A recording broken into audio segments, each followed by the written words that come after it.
മയക്കുവെടി വെച്ച് ഈ ആനയെ പിടികൂടുക എന്നതാണ് ലക്ഷ്യമിടുന്നത്. ദുഷ്കരമായ ദൗത്യമാണെങ്കിലും ഇന്ന് തന്നെ ആനയെ പിടികൂടും എന്നതാണ് അധികൃതർ പറയുന്നത്. നമുക്കൊപ്പം രതീഷ് വാസുദേവൻ ചേരുകയാണ്. രതീഷ്, ആനയെ ലൊക്കേറ്റ് ചെയ്തിട്ടുണ്ട് എന്നതാണ് മനസ്സിലാക്കുന്നത്. അപ്പോൾ ട്രാക്കിംഗ് സംഘത്തിന്റെ ആദ്യ സംഘത്തിന്റെ ദൗത്യം വിജയകരമായിരിക്കുന്നു എന്നതാണോ? ഇനിയുള്ള നീക്കങ്ങൾ എന്താണ്? മയക്കുവെടി വെക്കുക, അതിനെ പിടികൂടുക എന്നത് എത്ര ദുഷ്കരമാണ് ഇനി?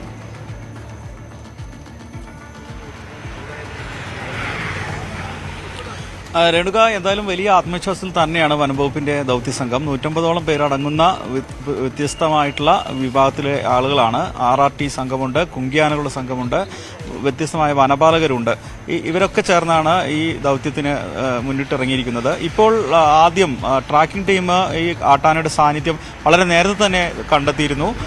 പക്ഷേ ഈ പ്രദേശത്തേക്ക് ഈ കുങ്കിയാനകളെ എത്തിക്കാനോ അല്ലെങ്കിൽ ഇപ്പോൾ ഈ ഡാട്ട് ചെയ്താൽ, മയക്കുവെടി വെച്ചാൽ ആ കാട്ടാനയെ ഈ PM2വിനെ അവിടെ നിന്ന് ലോറിയിലേക്ക്, വാഹനത്തിലേക്ക് മാറ്റാനൊക്കെയുള്ള സാധ്യതയുള്ള സ്ഥലമല്ല ഇപ്പോൾ നിലവിൽ ഈ ലഭിച്ചിട്ടുള്ള ലൊക്കേഷൻ. അതുകൊണ്ട് തന്നെ അല്പം കൂടി മറ്റ് ഭാഗത്തേക്ക് ഈ കാട്ടാന എത്തുന്നത് വരെ ശ്രമിക്കേണ്ടി വരും, അല്ലെങ്കിൽ അങ്ങോട്ട് ആ കാട്ടാനയെ എത്തിക്കേണ്ടി വരും. അത്തരം ചില സാഹചര്യങ്ങൾ നിലവിലുണ്ട്. എന്തായാലും അത്തരം പരിശോധനകൾ ഇപ്പോൾ നടന്നുകൊണ്ടിരിക്കുകയാണ്.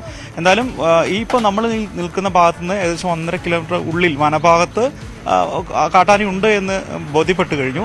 കൃത്യമായി അതിനെ മയക്കുവെടി ഡാട്ട് ചെയ്യുന്നതിനുള്ള ഒരു സാഹചര്യം ഒരുക്കുന്നതിനുള്ള ശ്രമമാണ് ഇപ്പോൾ വനപാലകരും പ്രത്യേക ദൗത്യ സംഘവും ഒക്കെ നടക്കുന്നത്. കുങ്കിയാനകളുടെ സഹായത്തോടെയാണ് ആ കാര്യങ്ങൾ നടക്കുന്നത്.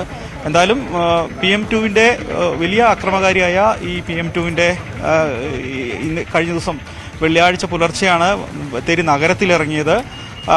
എന്തായാലും പുലർച്ചെ ആയതുകൊണ്ട് തന്നെ ആളുകളുടെ കുറവുണ്ടായിരുന്നു, വാഹനങ്ങളൊക്കെ ഇല്ലായിരുന്നു എന്ന സാധ്യത മാത്രമാണ് വലിയ അത്യാഹിതങ്ങളിൽ നിന്ന് രക്ഷപ്പെടാൻ സാധിച്ചത്. PM2വിൻ്റെ ചരിത്രം തന്നെ വലിയ തരത്തിൽ അക്രമിയായ ആന എന്നാണ്. ഗൂഡല്ലൂർ ദേവാലയിൽ നിന്നാണ് ഡിസംബർ 8-ന് ഈ കാട്ടാനയെ തമിഴ്നാട് വനംവകുപ്പ് പിടികൂടുന്നത്. മയക്കുവെടി വെച്ച് മസനഗുഡി വാഴത്തോട്ടം വനഭാഗത്ത് ഇതിനെ വിടുകയായിരുന്നു. ഇത് 2 ആളുകളെ കൊലപ്പെടുത്തിയിട്ടുണ്ട്. അതുപോലെ തന്നെ നിരവധി വീടുകൾ തകർത്തിട്ടുണ്ട്. ഇതിന് മറ്റൊരു രസകരമായ പേരുള്ളത് അരസി രാജ ജൂനിയർ എന്ന പേരാണുള്ളത്.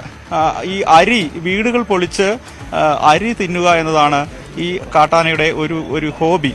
ഇത് തന്നെയാണ് ഈ ജനവാസ കേന്ദ്രങ്ങളിൽ ഈ ആന വീണ്ടും തമ്പടിക്കാനുള്ള കാര്യവും എന്നാണ് വനപാലകരായ ചില ആളുകൾ പറയുന്നത്. എന്തായാലും ഇത്തരത്തിലുള്ള ആനയെ ഈ അക്രമ പശ്ചാത്തലമുള്ള ആനയെ തമിഴ്നാട് വനംവകുപ്പ് ഇത്തരത്തിൽ വനത്തിൽ തുറന്നുവിട്ടത് വലിയ വിമർശനങ്ങൾക്ക് ഇടയാക്കിയിട്ടുണ്ട്. അത് ഏതു തരത്തിൽ ന്യായീകരിക്കാൻ കഴിയില്ല എന്നാണ് വനപാലകരായ ആളുകളും അതുപോലെ തന്നെ പൊതുപ്രവർത്തകരും കർഷകരും ഒക്കെ പറയുന്നത്.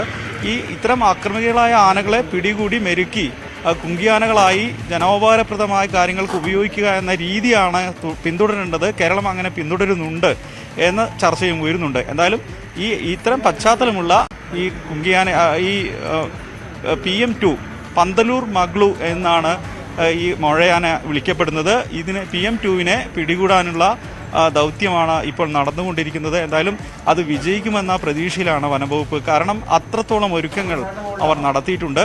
കാരണം ഇതിനു മുമ്പ് തന്നെ അവർ തയ്യാറായിരുന്നു, 1.5 ദിവസം മുമ്പ് തന്നെ. പക്ഷേ ഈ മയക്കുവെടി വയ്ക്കുന്നതിനുള്ള ഉത്തരവ് ലഭിക്കാത്തതിനെ തുടർന്ന് വലിയ വിവാദമായിരുന്നു. അതായത് വൈൽഡ് ലൈഫ് വാർഡൻ ഇത് സംബന്ധിച്ച് ഉത്തരവിടാൻ വൈകി എന്നത് വലിയ വിമർശനത്തിനിടയാക്കിയിരുന്നു. ഇത് സംബന്ധിച്ച് പരാതികളൊക്കെ ഉന്നയിക്കപ്പെട്ടിരുന്നു. മന്ത്രി തന്നെ ഇപ്പോൾ അത് സംബന്ധിച്ചുള്ള പരിശോധന നടത്തും. എന്തുകൊണ്ട് ഇത്തരം അക്രമകാരിയായ ആനയെ നിയന്ത്രിക്കാൻ അല്ലെങ്കിൽ മയക്കുവെടി വയ്ക്കാൻ ഉള്ള ഒരു ഉത്തരവിടാൻ വൈകി എന്നത് സംബന്ധിച്ച് അന്വേഷിക്കുമെന്ന് പറഞ്ഞിട്ടുണ്ട്. എന്തായാലും വനപാലകർ ഇപ്പോൾ വയനാട്ടിലെ വളരെ വിദഗ്ധ വെറ്റിനറി ഡോക്ടറായ ഡോക്ടർ അരുൺ സക്രിയുടെ നേതൃത്വത്തിലുള്ള സംഘമാണ് ഈ മയക്കുവെടി വിദഗ്ധ സംഘത്തിലുള്ളത്. അതുകൊണ്ട് തന്നെ പലയിടത്തും വളരെ വിജയകരമായി ഇത്തരത്തിൽ ദൗത്യം നിർവഹിച്ചിട്ടുള്ള ടീം എന്ന നിലയിൽ വലിയ ആത്മവിശ്വാസത്തോടെയാണ് വനംവകുപ്പ് വയനാട്ടിൽ ഈ ദൗത്യം ഏറ്റെടുത്തത്. എന്തായാലും വളരെ ആത്മവിശ്വാസത്തോടെ ആ ദൗത്യം തുടരുകയാണ്. ഇന്ന് തന്നെ ആനയെ പിടികൂടും എന്നതാണ് ഉദ്യോഗസ്ഥർ പറയുന്നത്. നമുക്ക് കാത്തിരിക്കാം. ജനങ്ങളും ആ രീതിയിൽ പ്രതീക്ഷയിലാണ്.